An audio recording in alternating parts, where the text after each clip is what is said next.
समानार्थी शब्द अचंबा आचार्य नवल अंध देह शरीर आई माता माय जननी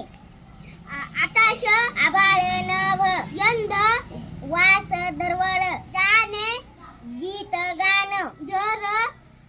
गृह निवास चव स्वाद गोडी छंद नाद आवड जमीन भूधरती जंगल वन अरण्य दगड खडक पाषाण पद पाय पाऊल सूर्य रवी भास्कर अतिथी अतिथी पाहुणा देखावा वृक्ष